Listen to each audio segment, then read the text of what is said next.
Hello all. Well, you catch me on a busy day. I've got a lot of stuff to go in. I've got some purple sprouting broccoli to go in. I've got some cauliflower. I've got some celeriac. It's all go. So without further ado, let's get and crack on. Okay, so this is the bed the purple sprouting broccoli is going in.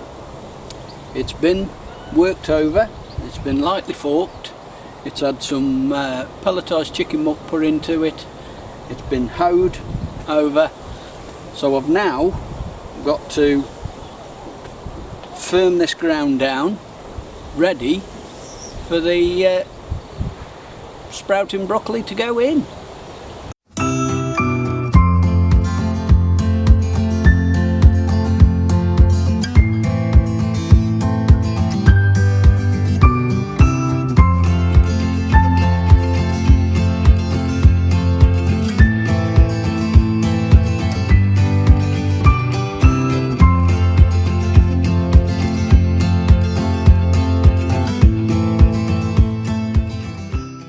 So the next job, let's get them in.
Right, what we have there is a row of white XL cauliflower, 2 rows of purple sprouting broccoli. This has been top dressed with spent compost.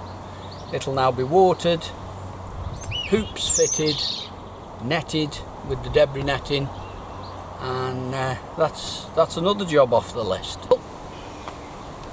Eagle-eyed amongst you will have noticed this is not plastic hoops. Yes, that's quite right.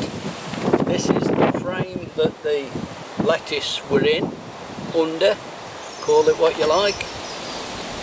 It was sat at the back of the plot for a while because I've cleared it off the lettuce, and I thought, let's see if it fits, and it's spot on. It's absolutely made to measure for the job.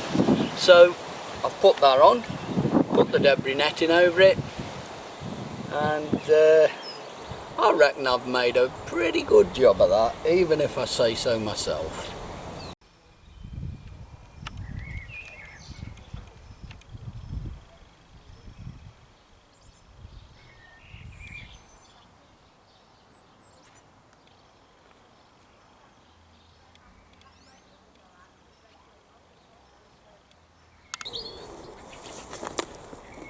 I think it's time we got and put this Swede out.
That's it. That's all the Swede done. Right, another little job I've done today is put this celery out. Variety is Victoria. I bought this from a garden centre just before we got locked down, and potted it on, looked after it, and it's looking really good. I've kept it quite tightly packed because although it's a self-blanching variety, keeping it fairly tight should help, I hope, thumbs up, with that blanching process. So I'll show you what else I've been doing today as well. And as you've already seen, with regards the purple sprouting broccoli and the white XL cauliflower, that's in. I've also put some celeriac in here. Again, this came from the same garden centre that the celery came from at the same time. It's been potted on, looked after. This is Prin's variety. Never grown celeriac at all. So this is going to be interesting to see how this goes on. But that's another little job that I've done today. And another little bit of a job I've done today is dug this over, cleared it through. I've put a little bit of pelletised chicken muck in that. It's never had anything grown in it before. Up until now, this had wild roses that were, as you can see, there's still some left at the other side, and they were coming through. They were well out. Well, I couldn't walk down here. They were well out over here, because this ground over here was originally set up as a communal garden, but as is the case with a lot of these things, nobody bothered doing anything with it. It's just left to go wild. It's been trimmed about a week ago. Somebody's been over it all with a strimmer. Some of these have been dug out. So now that it's opened it up, I've dug this over, and I'm going to put some flowers. I've got a few ideas of some flowers to put in there. So that's yet another job that we've done today.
And that's a few more spring onions gone in. I do like my spring onions. Well, that's it for this one. Thank you all very much for watching. Oh, the shirt, yeah, you like it? Today is the 8th of May, it's VE Day. So I just thought it was the right thing to do, full stop. I've got a very special thank you for Nigel, Muddy Boots. You're a gentleman, sir. Simple as. I had a couple of queries that I wanted to get me head round. Nigel jumped in, sorted me out, no problem. So, thank you, Nigel. You're a real star. Hope you like the little bits clipped there with a bit of the wildlife. I've never seen two robins together before. That was really quite something, that was. So without further ado, I'll thank you all once again, and I'll see you in the next one. Ta-ra a bit.